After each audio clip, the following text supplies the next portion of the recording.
For as long as I can remember, I've been obsessed with cars.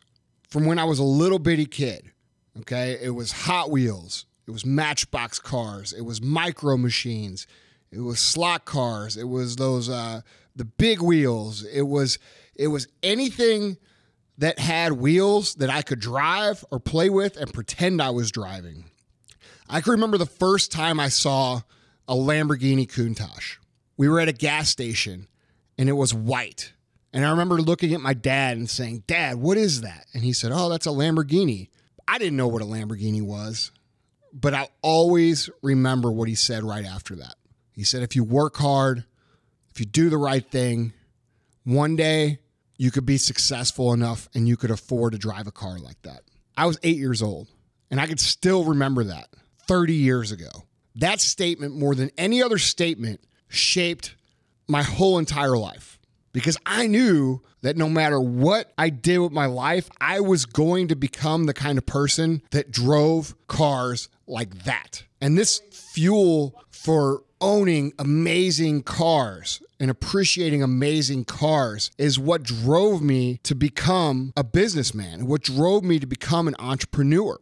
I knew that for me to be able to enjoy my passion, that I was going to have to work hard. I was going to have to pave my own way. I was going to have to become successful. And here I am at 37 years old, and I've been extremely fortunate to afford all sorts of different cars. Muscle cars, supercars, exotic cars, big trucks. I mean, everything cool, I've owned it. Recently, I was fortunate enough to have an amazing experience and be one of the first people ever in history to be delivered a 2017 Ford GT. I don't think I have to tell you how special of an experience this is, but I want to share it with you guys. And this is my story.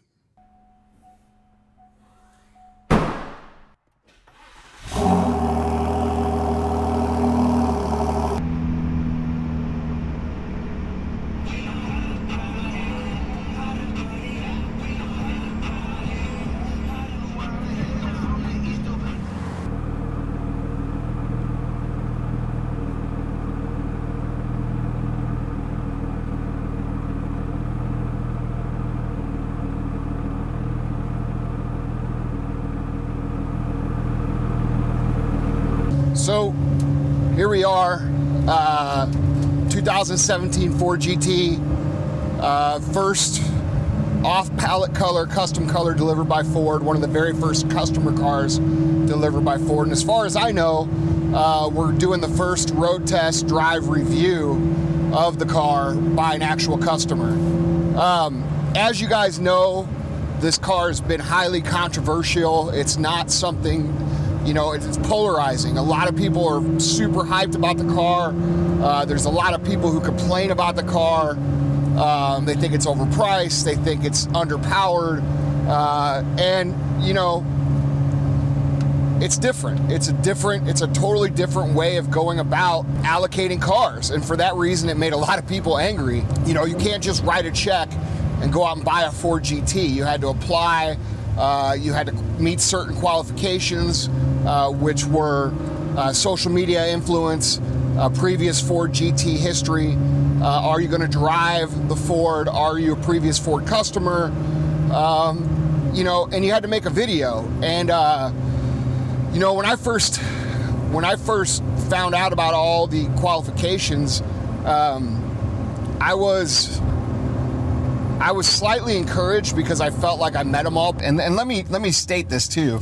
You know, as someone who is highly in tune with entrepreneurship and the way things are marketed these days, Ford was very intelligent on how they marketed the car, how they distributed allocation. Their purpose there was to get people who had visibility, who had influence, and who weren't just going to park the car in a garage or a museum somewhere, so that Ford could build a brand that was relevant to the next generation of car enthusiasts. I think it's super smart. It makes a lot of sense from a business standpoint. Not everybody's going to understand it, but you know, it is what it is. I still wasn't sure that we were going to get a car. I really wasn't even that confident. I was encouraged, but I wasn't confident because I knew there would be a lot of people. And when it comes down to how many people applied, there was almost 7,000 people that applied, and there were 500 allocations given out. So, you know, getting one was a huge honor. As far as the process of ordering the car itself and everything, I was very fortunate because Ford actually invited me up to Dearborn to meet the team, spec the car, and basically go through the whole process in a very thorough way. I got to see how the car was inspired. I got to see their design boards. I got to meet the designers. I got to meet some of the executives. It was a very, very cool experience, very VIP experience, something that I had not had with any other car company.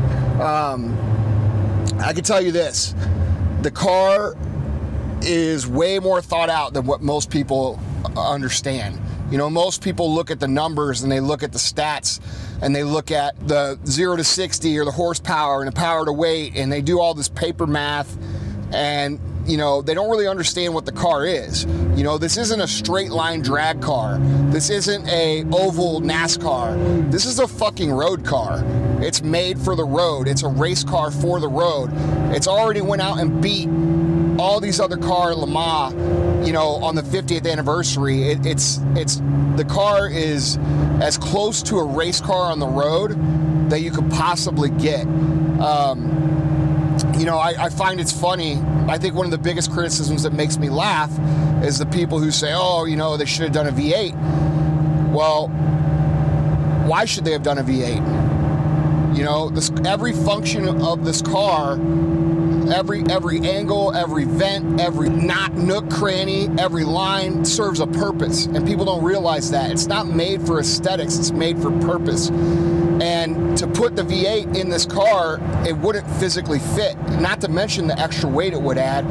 And to get the kind of power that they're getting out of a twin turbo V6 versus what they would have to do to get a V8 power, it didn't make sense. And it would have added weight, it would have changed the dynamics of the car, it would have changed the balance of the car. The car would have had to change aerodynamically because the space was different. And to be quite honest, after driving the car, it's pretty apparent they know what they're doing because the car is a fucking rocket. The one thing that I love about this car is that it feels like an Indy car with like a body on it. The way you sit in the middle of the car towards the center of the car, it feels like an open wheel race car with fenders, if that's a way to explain it. You know, I've owned and have and own many different supercars. I've got an Aventador SV, I've got two Ford GTs that are both 1,000 horsepower, an 05 and an 06. I've got a Super Trofeo Stradale, I've got a 16 GT3 RS.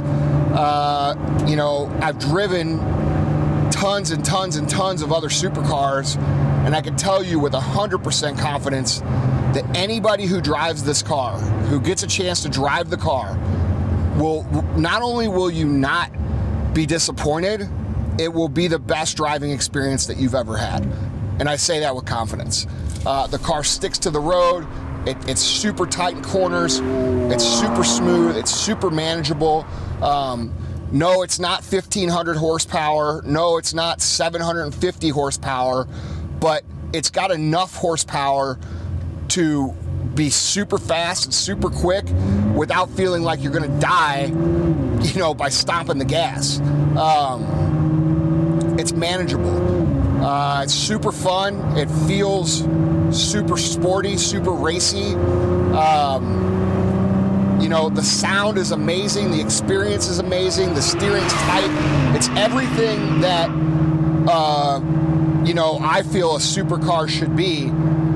And, you know, I was concerned, and a lot of my friends who are also, you know, well, a few of my friends who were also getting GTs, the 17 GT, we were all concerned because, you know, we were looking at the same things everybody else was looking at. You know, they were being secretive about the power, they were being secretive about the numbers, they were being secretive about everything, but there's a reason for it, and it's not because it wasn't as good, it's because it was so much better than what we thought it was going to be, that, you know, they were keeping it secret, and that's the bottom line. You know, I've had the car for 3 or 4 days. When I got the car, I had 6 miles on it. I got 109 miles on it now, so I don't have a ton of time, but, you know, I've definitely been driving the car.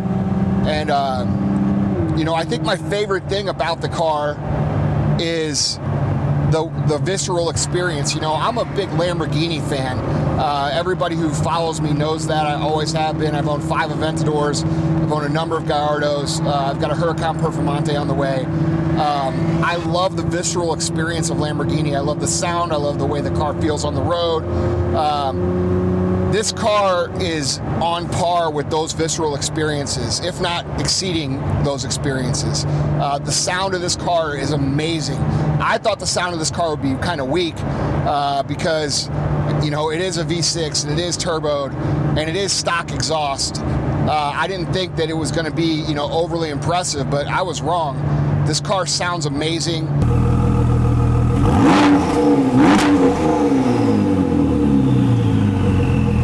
It feels amazing on the road.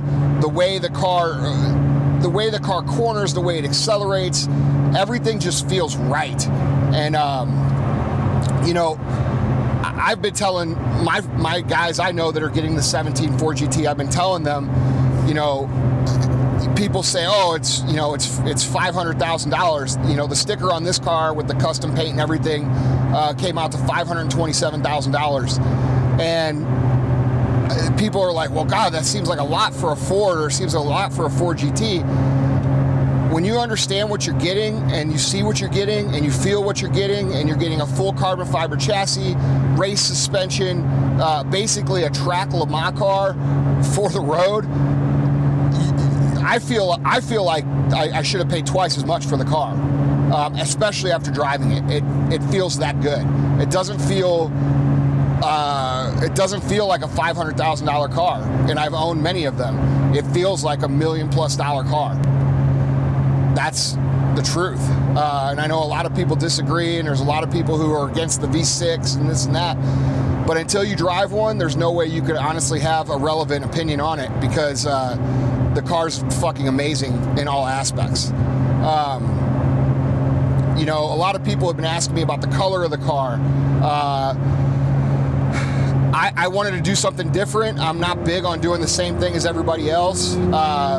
So I made a play on an off-palette spec car. The extra paint was very expensive. The off-palette paint option ranges from $30,000 to $60,000. You know, for whatever color you want to do, and then they have to approve it, and they have to go through a process of getting the samples and this and that. And usually when you do an off-palette spec car with any company, they do it towards the end of the run, which I thought was pretty cool, because this is really one of the very, very, very first customer cars on the road.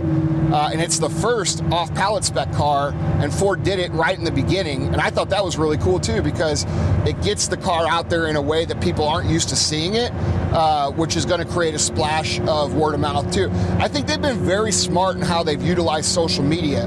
I know a lot of people feel like, and I was feeling the same, that they were dragging the process out on releasing the car. But honestly, after it's all said and done, I feel like that process almost makes the car more special, because there has been so much anticipation. And the way the car turned out, and the way the car feels, and the way the car runs, and the way the car drives, and everything is just so, it exceeds expectations so much that I think they knew that, and I think they knew that's why they were able to draw it out, because there's really nothing on the road that even compares. I really didn't think, because I drive a GT3 RS almost every day, I really didn't think that it could handle better than that. And this car, it just does. It just sticks to the road. You feel confident. It gives you confidence in every way. You know, the car's just perfect, man. It's really perfect. I'm trying to think of things I don't like about the car, and I honestly haven't found anything yet. You know, obviously the car looks amazing. I think everybody agrees on that. You know, not many people are going to get a chance to drive it, so you have to take my word for it, but the car is pretty good. When I say pretty good, I mean it's the best I've driven, and I've driven a lot of cars and owned a lot of cars. You know, the interior is great. I went with what's called the launch control interior, which is what's a $25,000 option. It's trimmed in orange and black and matte carbon fiber. I think it turned out really good. I'm really happy with the way that it turned out, especially with the orange exterior paint. Love the way the doors open. It's got those LaFerrari or / McLaren type doors. They're not straight up Lamborghini scissor doors, and they still go up in the air, and they have a lot of presence to them. That's another thing. See, I'm big on road presence, and I just don't think I've seen a car that has more presence than this car. Unless you're talking about something that maybe is like a Pagani that's just like a total work of art with exposed carbon fiber everywhere. You know, I just don't, the presence of this car is something different and unique and special. Other than that, guys, I think that, you know, like I said, anybody who gets a chance to own this car is going to be very, very, very, very happy and feel like they spent their money well. There's not going to be people who say, oh, the car was too much money or this or that. I would be very shocked if anybody who buys this car doesn't feel like the car should have cost more money. And that's how I feel. I feel like the car should have cost more for what you get. And one of the things that really contributes to that is Ford has done a really good job delivering the cars. They sent down a specialist whenever they delivered the car to me, which was just 2 days ago. His name was Bernardo Martinez. He's got a ton of racing experience. He knows everything about the car. I mean, dude, they spent 3 hours going through every single detail about the car, why this vent is here, why that vent is there, how the air flows, how the aerodynamics are, what was the purpose of every single decision. And it really makes you appreciate the car. The level of, I will say this, man, I'm big on service, and I'm big on like over-the-top experience. And I know there's, you know, anytime you buy a supercar, there's special experience to it. But you know, Ford's going over the top with the experience of delivering the car, educating the customers on what the car's about, why it does certain things that it does, why we designed it this way, why we do this that way. And you get a really good comprehensive understanding of what the car's about, why it was designed the way that it is, and what the functions are. And that makes you appreciate the car even more. You know, a lot of supercars, they just have beautiful lines thrown on a high horsepower engine, and you know, that's what everybody's been doing. Now we're getting into an age where technology is starting to play a huge role. The aerodynamics, the active aero, you know, function, and when you're able to put the function and still put the function first and still make a car look as great as what this car does, I think that's a feat in itself. I just think at the end of the day, it's a fucking amazing car, and that's really all I can say about it. The experience is amazing, the feel's amazing, the looks are amazing. I think the price is amazing for what you get, and anybody who is dogging on the car, or who doesn't like the car, or dogging about the performance of the car, they haven't fucking driven one. And that's it, you know, that's the bottom line. I guarantee you, any single person out there that has something negative to say about this car, if they had a chance to drive it, or they had a chance to ride in it, their tune would be changed forever. One thing that I think really helped us with getting an allocation on this car was that we weren't afraid to stand out. If you saw my application video, which is on my YouTube channel, you can watch it.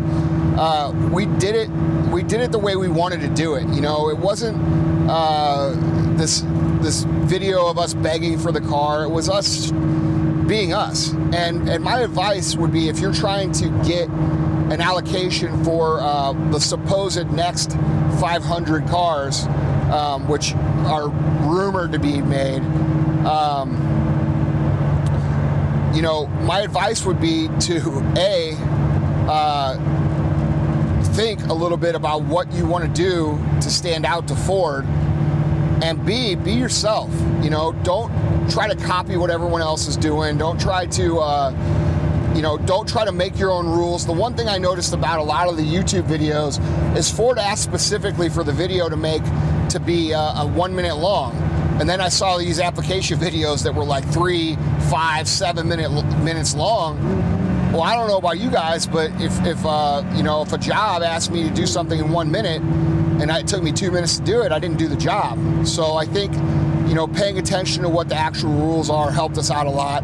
We were able to cram in something really creative in 1 minute video, and it was really not that hard to do. So my advice would be, you know, to really think about what you want to do and be yourself when it comes to applying for the car. I mean, I think the one thing that people don't understand is, like,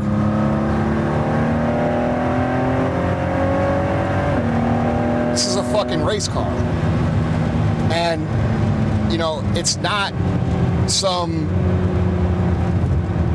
car that's designed, you know, without any other intention than to win a race. You know, when they designed the 2005, 2006 GT, that car was to pay homage to a previous car. It was a representation of a car that had been built many years ago. This car was designed with a specific purpose, and that purpose is to win races. And then they basically took the actual race car and converted it into a road car. And a lot of companies say that they do that. Like, they'll say, oh yeah, we took our race car and made it in a road car. But this is like literally the exact same car. If you take this car and you add a big gigantic wing on it, and you take out the AC and you take out a little bit of the creature comforts, which, you know, there aren't many in this car to begin with, you have the car that actually won Le Mans. It's the same engine, it's the same suspension, it's the same aero without the wing. It's all the same shit. And I doubt very many people out there have been able to go out and drive a Le Mans winning race car, especially on the road, which is a super fun experience. As far as the sound goes on this car, it sounds like a race car. It's a guy asked me on Instagram the first day I posted pics. He said, "What does it sound like?" And I said, "Well, it doesn't sound like a V12. It's not as like high pitched and crisp and like that unique just rip sound that the V12 has. It's not a V8.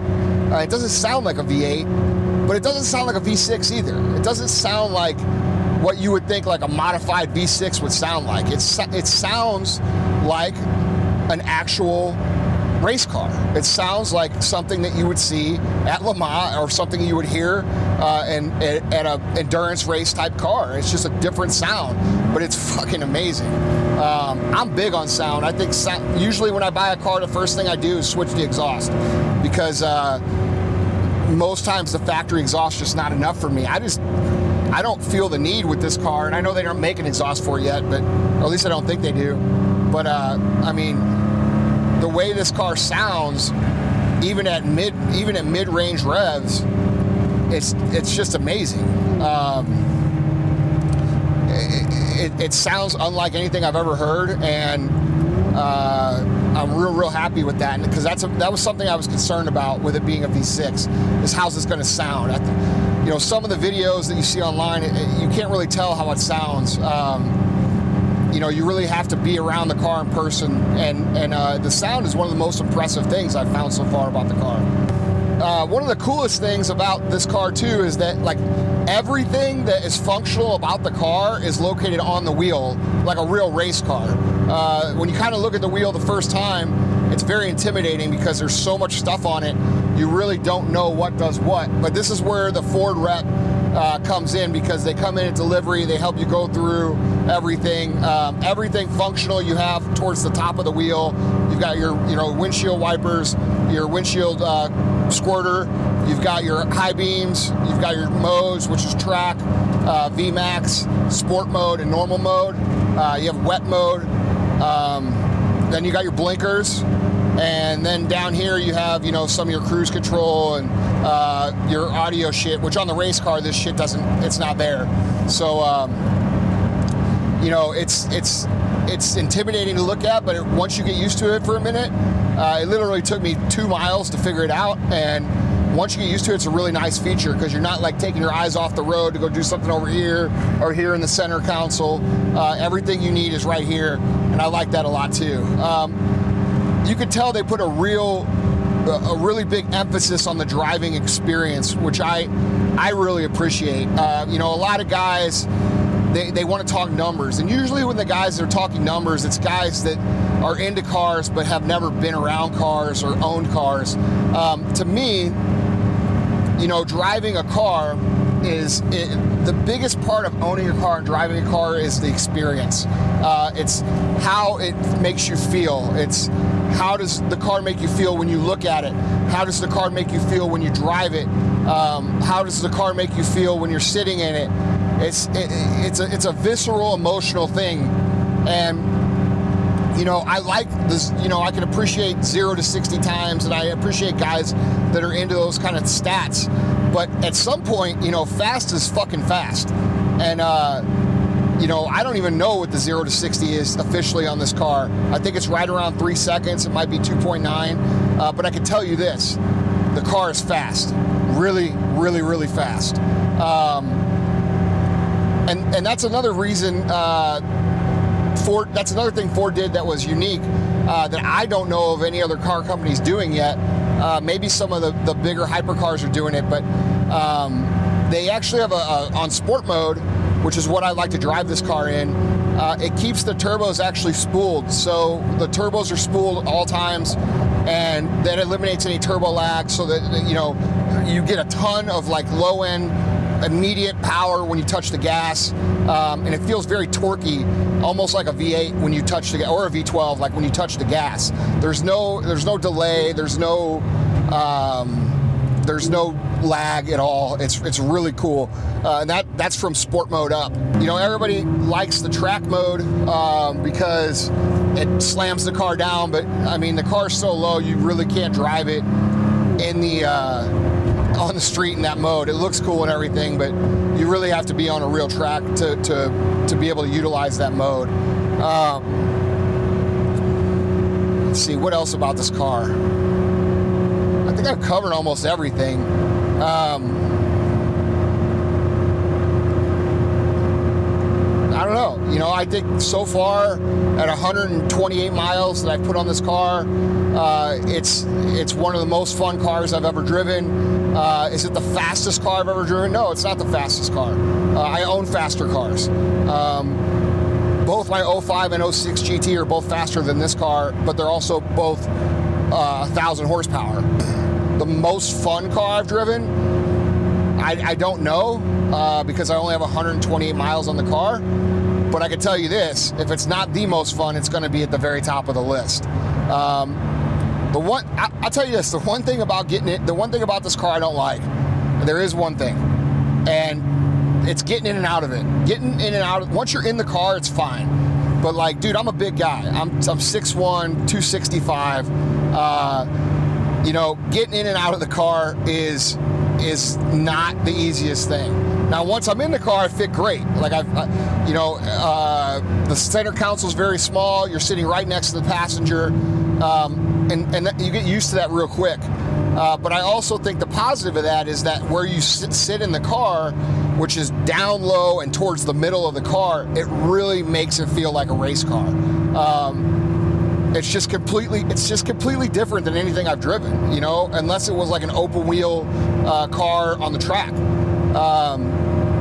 It just doesn't feel like a road car. It feels like a race car. But yeah, man, getting out of the car, the sill to get in the car is very, very wide. It's similar to like a McLaren. I would even say like it might even be bigger than a McLaren.